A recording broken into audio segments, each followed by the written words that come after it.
की भी सोच सह नहीं सकती वो। अगर कोई कह दे कि तुमको कैंसर हो गया है, उससे उतना दुख नहीं होगा जितना कि सोच से होगा। किसी का स्वभाव होता है। तो सावित्री को नाराजी आ गई और नाराज होके वो चली दूसरी तरफ, पहाड़ की तरफ। अभी भी आप जाइए अजमेर में, पुष्कर क्षेत्र में, अजमेर के आगे है पुष्कर क्षेत्र, पहाड़ में एक मंदिर बना है, वो सावित्री का मंदिर है। तो दूर तक तो वो क्रोध से चली गई, नाराज होकर चली गई, फिर थक के बैठ गई और देखने लगी यज्ञशाला की तरफ। और क्रोध से जो देखा तो यज्ञशाला में आग लगने लगी। अब सब ऋषि मुनि भागे, आग लग जाएगी तो हम जल जाएंगे, और इधर इनका क्रोध शांत न हो। तो गौरी और लक्ष्मी को भेजा। पहुंची सावित्री जी के पास और उनसे कहा, सावित्री क्रोध छोड़ दो। कब? मैं नहीं छोड़ूंगी, मैं इनको भस्म करके रहूंगी। इन्होंने मेरा अपमान किया है ऋषियों ने। तो जब न मानी तो राजराजेश्वरी ललिता महात्रिपुर सुंदरी का दोनों ने स्मरण किया। वो पधारी तो उन्होंने पूछा कि आपने क्यों बुलाया? बोले कि ये सावित्री नहीं मान रही है, ऋषि मुनि बेचारे जल रहे हैं। तो उन्होंने कहा कि सावित्री, ये जो महावीर कन्या है जिसका नाम गायत्री है, ये कोई अलग नहीं है, ये तेरा ही रूप है। स्मरण कर, एक बार ब्रह्मलोक में ऋषि मुनि पहुंचे और तुम्हारी स्तुति कर रहे थे और तुम्हारा पूजन कर रहे थे। ब्रह्मा जी बाजू में बैठे थे तो वो हंसने लगे। तो आपने देखा कि ब्रह्मा जी हंस रहे हैं तो पूछा, आप क्यों हंसते हैं? ब्रह्मा जी कुछ नहीं बोले, हंसते ही गए। फिर क्रोध से पूछा कि आप हंसते क्यों? का हंसते तुम्हारी मूर्खता में है कि पत्नी को पति के सामने अपनी पूजा नहीं कराना चाहिए। अपने पूज्यों के सामने अपनी पूजा कराना, अपनी महिमा बताना, ये अनुचित बात है। तुम्हारी समझ में ये नहीं आ रहा है।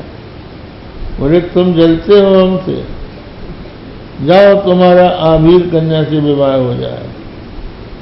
इस साल दिया तो ब्रह्मा जी को भी क्रोध आ गया कि तुम ही वो बनो। तो कहा तुम याद करो, ब्रह्मा जी के शाप के अनुसार तुम ही वो आभीर कन्या बनी हो, तुम दोनों एक ही हो। उसके बाद सावित्री का क्रोध शांत हुआ, वो लौट के आई।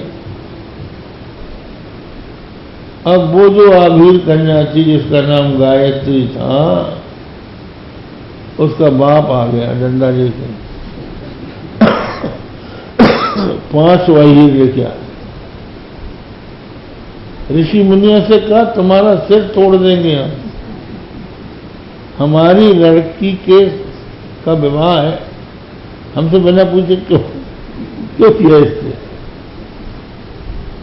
अब घबराए ऋषि मुनि और ब्रह्मा जी भी। तो भगवती प्रकट हुई उसके सामने। वो भगवती का भक्त था, नतमस्तक हुआ।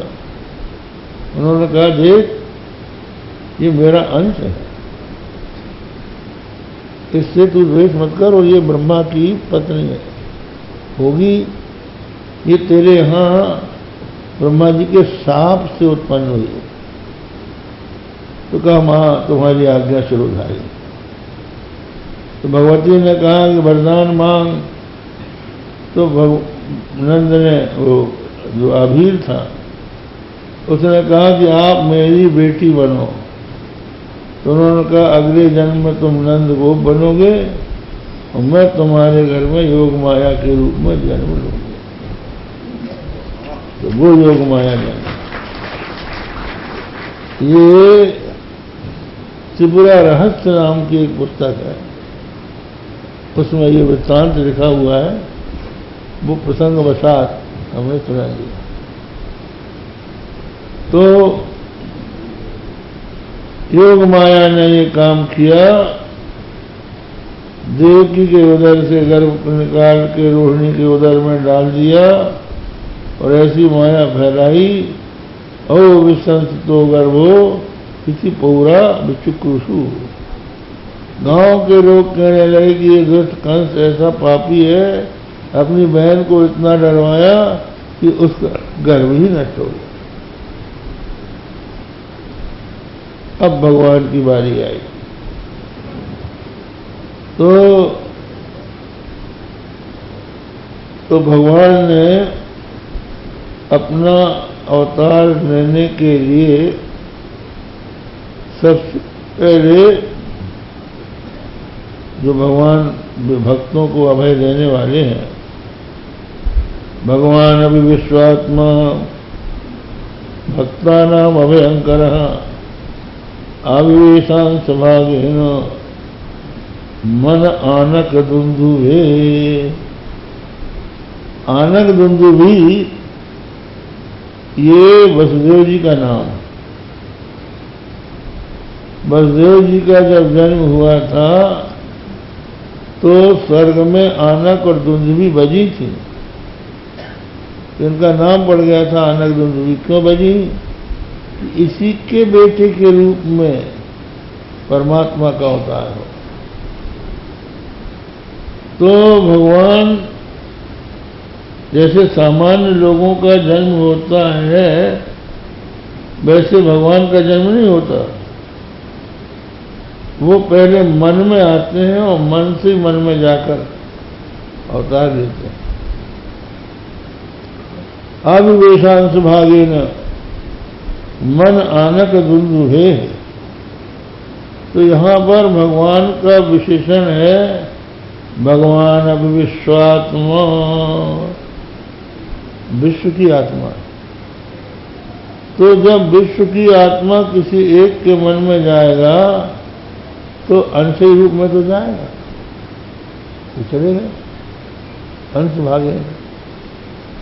और वैसे श्रीधर स्वामी ने अर्थ किया है कि अपने अंश और भाग सबके साथ भगवान वसुदेव के मन में गए। तबे व्रत पौरुषम धाम विराजमानो यथा रवि दुराधर्षो दुर्धर्षो भूतानाम संबभुवा। तो भगवान का पुरुष, परम पुरुष परमात्मा का तेज ही धारण किया, अंश धारण किया। पूरा धारण करते तो कौन सह सकता था। तो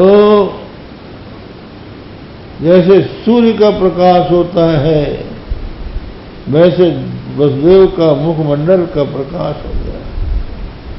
कोई उनके मुख के सामने देख नहीं सकता था। इस तरह से भगवान वसुदेव जी के मन में आए और वसुदेव जी के मन से देवकी जी के मन में गए।